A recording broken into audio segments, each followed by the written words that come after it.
Hello, good people of YouTube. Mountbatten here, and today we have a pretty interesting ship for your viewing pleasure for our weekly bonus replay video. This is the Numancia. She is a Tier 8 premium Spanish heavy cruiser that was only available in, I believe, random bundles when the Spanish cruisers came out. I honestly, right now, can't remember if I did a video on her. Name sounds familiar, so I think I probably did. But she's a interesting little boat compared to the rest of the Spanish cruisers, and there are some pretty big differences between her and her tech line counterparts. However, being her driver today is one Skills Beats Meta, a commenter on the channel, as he is a free-to-play player, which means he has spent $0 on this game, and he has, well, quite a large set of skills from what we've seen here on the channel. He did get the Numancia in the Santa container event. He collected his certificates. This is one of the ships he got from a Santa container. Now, this is his first ever game in the Numancia, so keep that in mind as we go through this video. Like, this is literally his first match in it. So, yeah. Anyway, what makes the Numancia different from her tech line counterparts? Well, she has 230mm guns at Tier 8, which, 203mm guns, 8-inch guns. Tier 8 is where a lot of the heavy cruiser lines start to get into that caliber of gun. So that's not too uncommon. She is, however, quite squishy for a heavy cruiser, especially for a Spanish heavy cruisers. The Spanish heavy cruisers are pretty durable. They're not, like battleship tough, but they can take a hit, especially for something in the cruiser slot. In exchange for the less survivability, she gets really good concealment. I mean, look at his concealment. He's got it down to 8 kilometers for a heavy cruiser. And her burst fire mode is a little bit different from the Spanish tech line.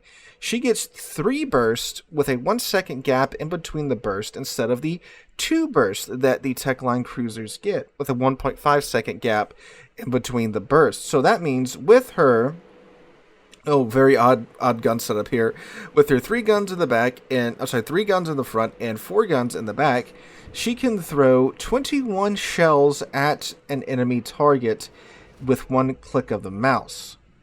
21 8-inch shells, and she gets a 25% buff to her AP damage with that burst. So that means against other broadside cruisers, that's probably a death sentence.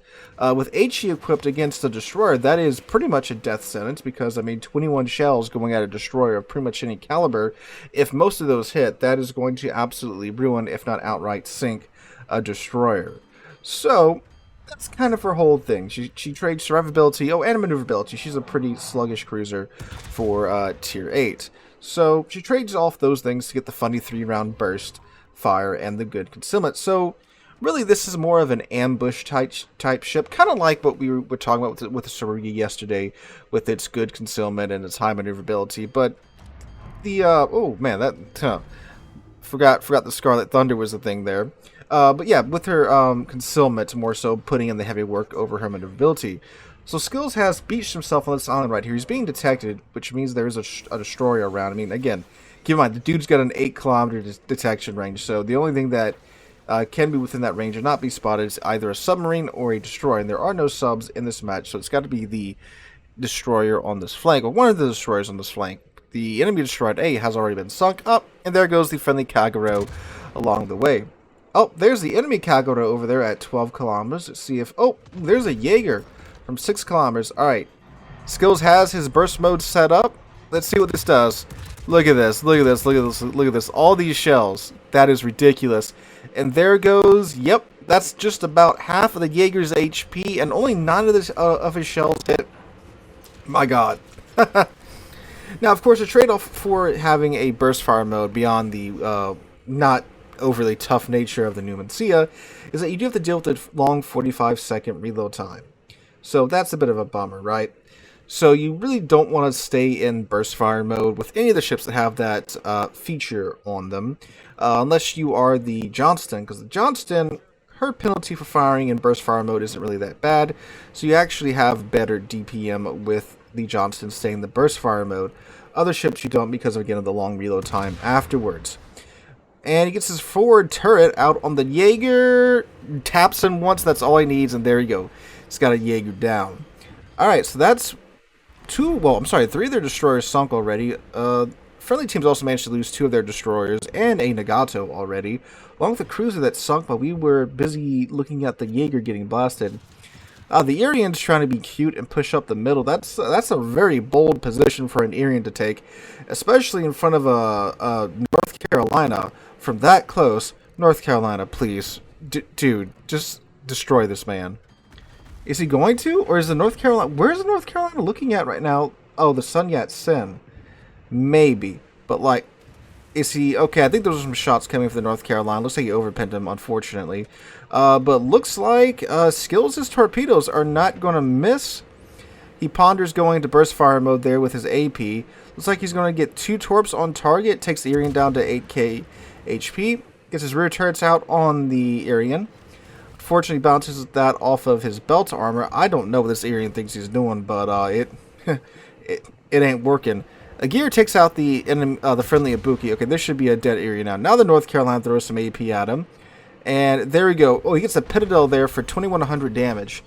Alright, sit rep. Half of the friendly team is gone, half of the enemy team is gone. This is a pretty even match so far. Oh, by the way, this is a tier 9 game. So, Skills has been up tier to tier 9. If you couldn't tell by the Scarlet Thunder or the gears showing up in the match. Or the Jaeger. Alright, burst fire out on the Massachusetts B. I think he popped his damage con. So that's another good thing about the burst fire mode is that, again, with throwing 21 shells at the target, there you go. Gets 3 fires on the Massachusetts B. Oh my god, that's so evil. Yeah, because just like when you have a reload booster, when someone pops damage con, definitely pop, your reload booster and throw HE in their face, set those fires that are going to be permanent now, and burn that ship to a crisp. Which is exactly what happened here in the Massachusetts B. I believe the HE shells, they have like, what, a 17% fire chance per shell? Yeah, they do. Look at that. 17% fire chance per shell, and you can throw 21 shells at them in 3 seconds. Yeah, that's definitely a source of mini damages. Alright, there we go. That is the Massachusetts B down. It's up to 64,000 damage done so far. Pretty good run. 3 kills already. And no luck on the Duke of York with the fires. Duke of York is currently looking at the North Carolina that's selling broadside in front of him, which is a very bad idea for the North Carolina, especially given that the Duke of York has, well, much better AP than the tech line British battleships do. I think we're about to see a little example of that right here. Oh, actually not. He actually aimed too far forward. He missed his Citadel. He just pinned his upper armor there. Well, that's unfortunate, Duke of York. Probably could have clapped most of the North Carolina's HP right then and there. Now the North Carolina's behind an island, and so the Duke of York's going to have skills here in his side in a second, and the Duke of York again, has the improved AP pin angles and such. Very good for dealing with cruisers. He did throw his AP at the other North Carolina, and gets a secondary kill on the other North Carolina. That is a thing of beauty. Sorry if I sound a little weird. I cursed myself by saying I wasn't doing too bad with the changing of the weather down here.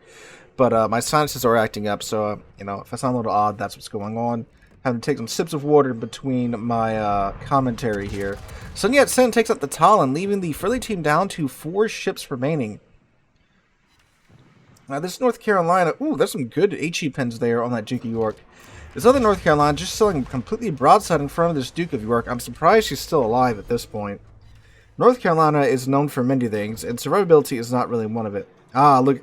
So, Skills has his burst fire mode up. Just witnessed the Duke of York's damage con run its course. So this should be another nice and spicy battleship here. Where he only gets 1 fire out of 17 shells. Look at that.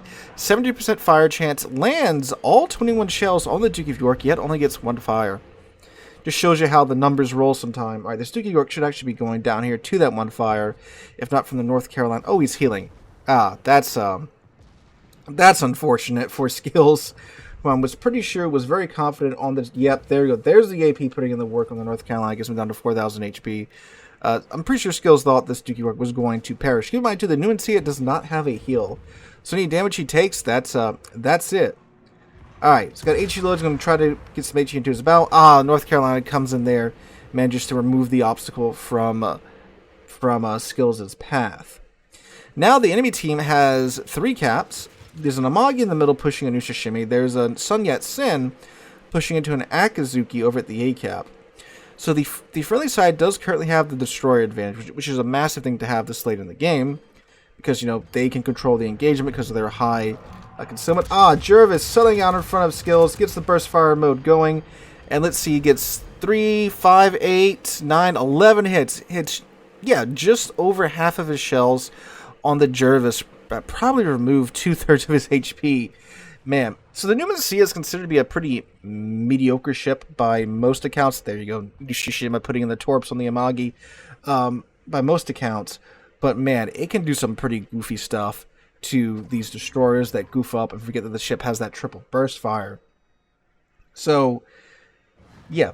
Don't ever underestimate a ship just because some think it is a terrible ship. Yeah, look at that. Look, the Jervis was at pretty much full health. He's down to 2,000 HP now.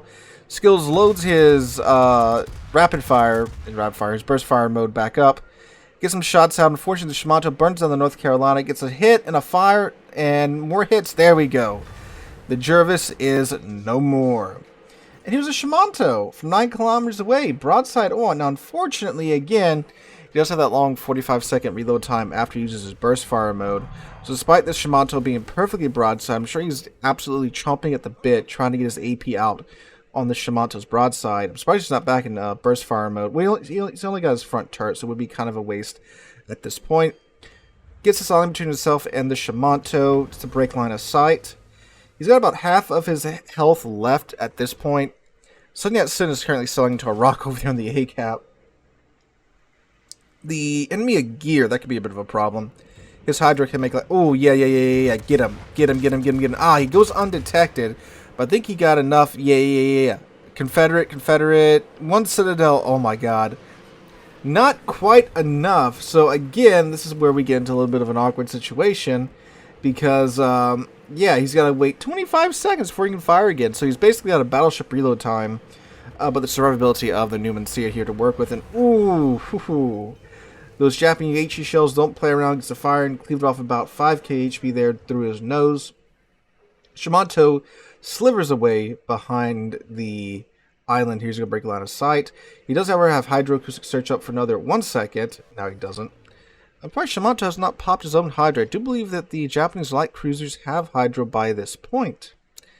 He's probably used it up earlier with dealing with the friendly destroyers on this side, enemy destroyers from his point of view. So keep in mind too that Skills here is the only surviving friendly ship on this side of the map, as is the Shimato. So whoever wins here pretty much wins this side for their team. Alright, swaps over to HE, but swaps back to AP. This should be a pretty good shot once that Shimato gets spotted again. Gets the burst fire loaded back up. Okay. First couple of shells go into the island. Manages to get enough distance from the island to get those last couple of shells in there. And there you go. Gets the Citadel hits and takes out the Shimato. Securing this side for his team. Oh, where did that... Oh, they sunk the Amagi in the middle. Very nice. Very nicely done, boys. So now there's an enemy Agir left alive on the enemy team. Oh, this is... Oh, yeah, he got Kraken, by the way. Kraken Unleashed and Confederate.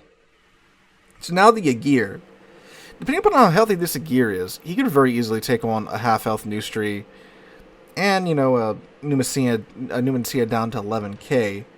Ooh, he's got like 2/3 of his HP left. That is a pretty scary sight to see.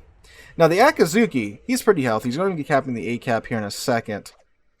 So that is definitely going to help the team out here. And he's probably the one that definitely needs to survive. The Nustri and the Numancia here being driven by Skills. Not saying that they're expendable, but if they do die, at least the Akazuki is still alive. He can still outrun the Agir and, play ring around the rosy with the caps if need be. But it appears that the Agir is going into D to fight Skills. I mean, understandably so, Skills is in the Numancia, and it's the thing that the Aegir can best fight and find, even though, it does have that really nice 8 kilometer detection range. Skills gets his torps out on the Aegir. Aegir's probably running Hydra right now. Well, we'll find out here in a second, because Skills is choosing to walk very aggressively toward the Aegir, like a man who doesn't have only 11k HP. Yep, Aegir does have his Hydra up. Bounces most of those shells. Aegir gets his AP out and misses. Gotta love that German dispersion. Yeah, Aegir, he should have maneuvered for those torpedoes as he did. Alright, gets another couple racks of torps off on the Aegir. Aegir gets his 1 rack of torps off. He should dodge that. I'd go burst fire mode just on his citadel right now, just the forward guns. Just why the hell not? Aegir is not going to dodge all those. He's going to eat one of those. There we go. Alright, come on. Burst fire him in the citadel. Let's see what happens here, Skills. Let's go. Okay. Hey, that wasn't bad. That was a nice little drive-by there at the end. Got him down to 6k HP from almost, was he at like 2/3 HP when this encounter began? That is not bad at all, Skills. And as you can see, the other destroyers have managed to pick up the caps for the friendly side. So this should be over here in just a minute. I'm going to go ahead and fast forward a bit. We'll meet you guys at the end. Or if something interesting happens, I'll hop in. It looks like the Nustri is now the one that's aggressively approaching the Aegir. This guy's torps dumped out. Akazuki's opening up on him from afar. Look how long these shells take to get to the target. Not quite American light cruiser or light shells bad. Alright, now the Aegir is just being bullied by the 2 destroyers. Alright, he's going to eat one of these torps here. No, he finds the Aegir gap in the torps. Now the Nustri's opening up. He does have a super heal, so he can afford to be a little ballsy here.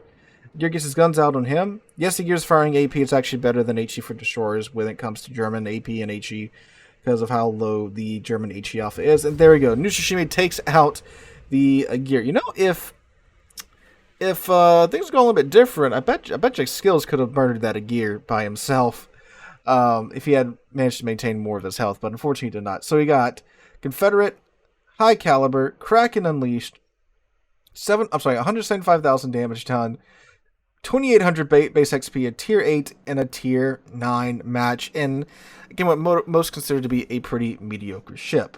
But again, mediocre ship in the right hands can do the Lord's work. So thank you so much, Skills, for sending that in to the channel. Again, keep in mind, that was his first ever match in this ship, dudes. That is pretty impressive in and of itself right there. But yeah, if you have a match like this, good match, maybe you're trying out one of your ships you got in your standing containers, you have just a godly match, feel free to send it in to the email linked in the description down below. I'm going to go take some NyQuil and take a nap now. So if you enjoyed what you saw here, make sure to drop a like, leave a comment, subscribe to the channel, all of that jazz. And I hope to catch you guys in the next one.